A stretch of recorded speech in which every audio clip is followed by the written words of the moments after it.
Hi Pisces, welcome to your reading. Thanks for joining. I hope you get something out of this YouTube version. Yeah, I am ColbeeLynnTarot, and please like,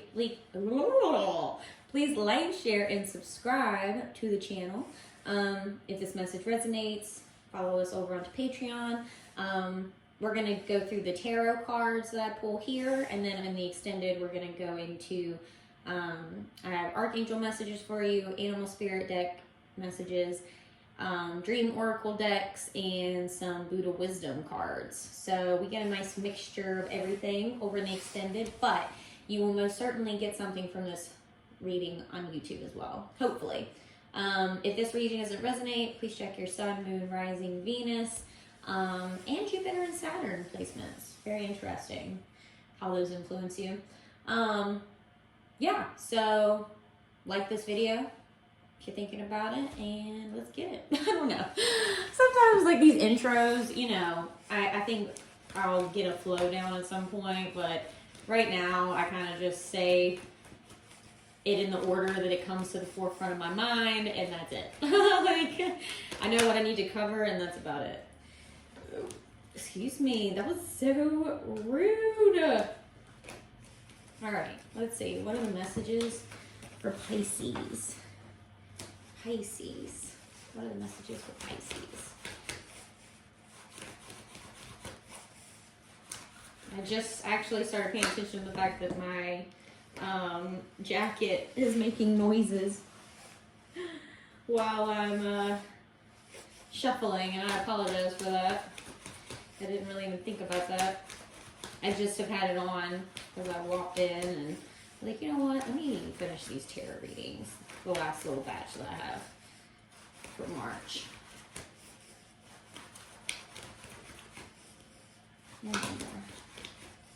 Energy for Pisces, please. Wow. We have the Magician.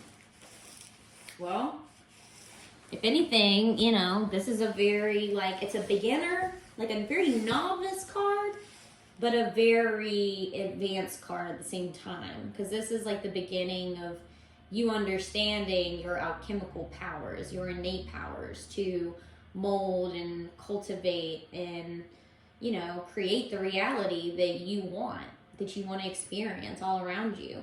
There's infinite wisdom that you have the ability to tap into at all times, and I think that's what this, you know, infinity symbol around the crown, what that kind of symbolizes.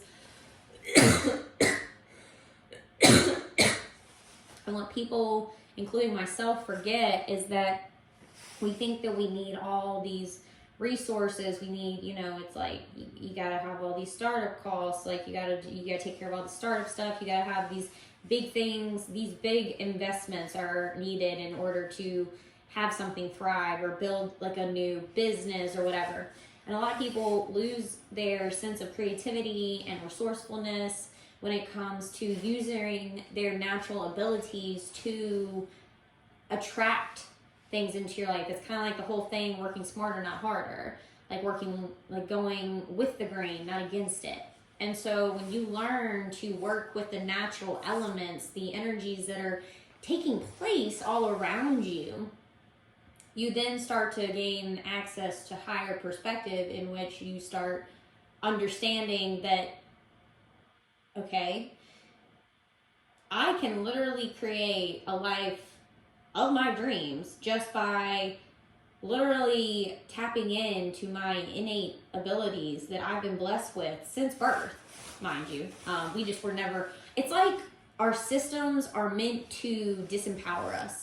And we're not taught these things because as a society, it's like if we were empowered, that doesn't really, you know, for certain industries, for certain, you know, probably for even government, for all the things, corporations, they lose their sense of power over us. And because we start tending and prioritizing to like other things in our lives, like we start digging deeper into the heart space, into our, like we start going inward versus being more consumer type people, right?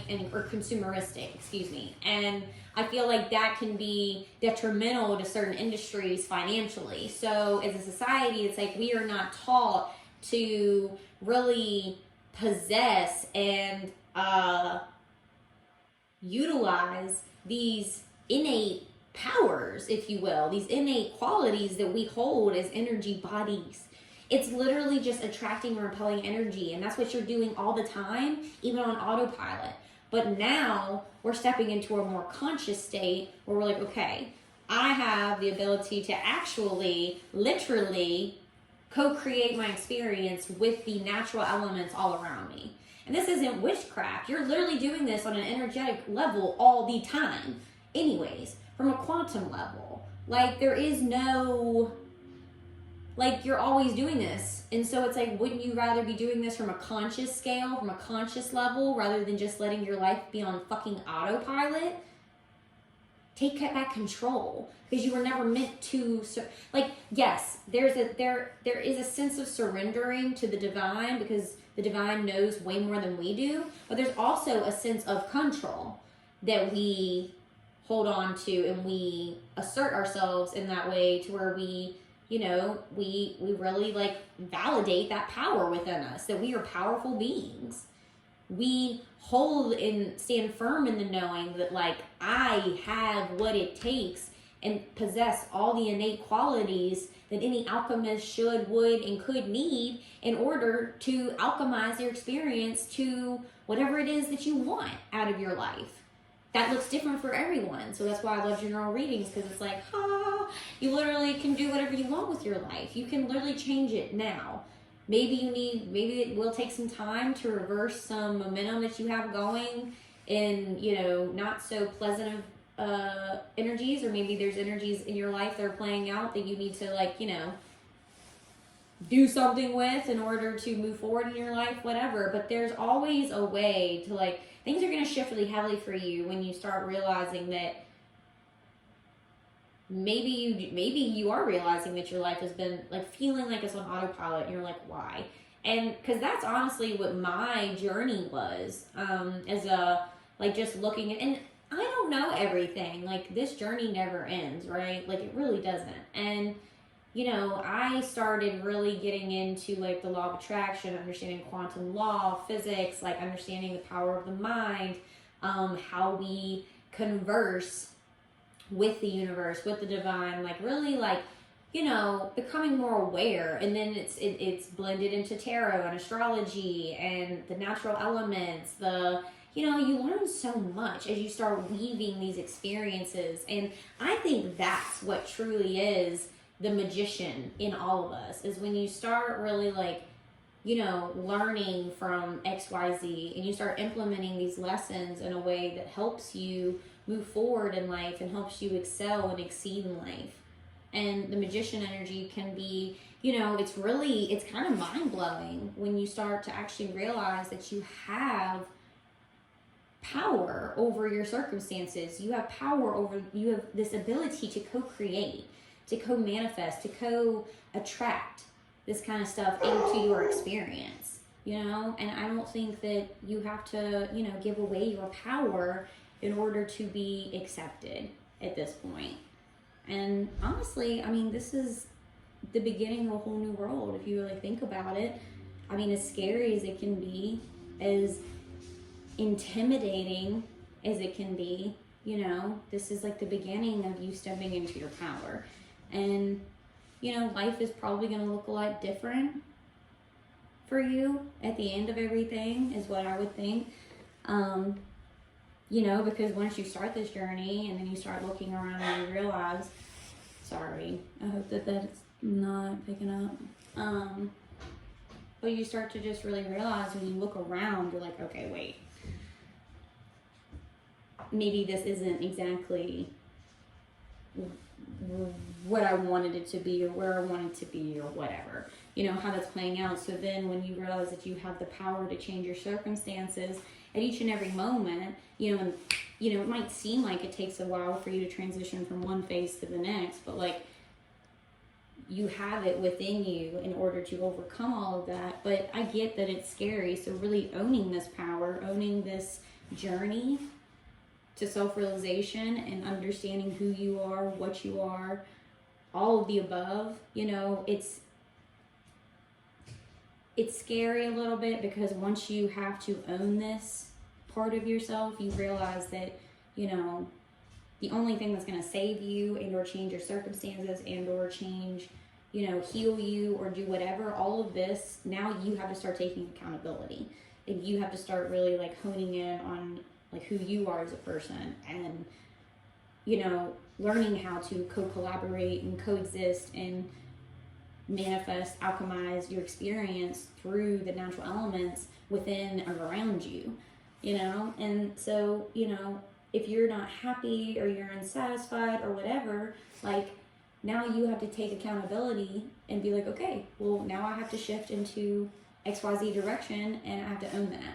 And that's a hard thing to do sometimes when, you know, you are in routine, or you're, you know, really comfortable, or you think you're comfortable in a situation, or it seems like it would be easier just to stay in that situation, or however that's manifesting for you. This could be career, relationships, you know, anything. It doesn't have to, this is why I keep it general. But I do believe that that's why the beginning of this journey is the hardest step, and really stepping into, you know, your hero's journey, if you will. Realizing the power within you is a hard thing to really, like, you know, stabilize and, I guess, envelop yourself in, like, really live from that perspective. Like, I have the power to create and cultivate the circumstances that I truly want. So if I'm in or experiencing certain circumstances that don't fulfill me or don't make me happy, whether that's career, family relationships, loved ones, whatever, if you know how powerful of a creator you are, then you cannot settle at that point. Or you can't unsee what you've seen. You can't unknow what you've known. You can't unfeel what you feel. You can't, you know, that you start understanding that there's a disconnect between you and certain facets of your life, and then therefore you have to take accountability, and you have to move forward in that knowing. And that's hard. It's really hard sometimes, but it is empowering when you step through life and you act even scared. You know, like, you move forward scared. You move forward in the unknown, not even knowing what's gonna be on the other side. And this is very similar to the reading, or not very similar, but there's certain little nuances that are very similar to the Leo reading. But it's interesting how all this plays out.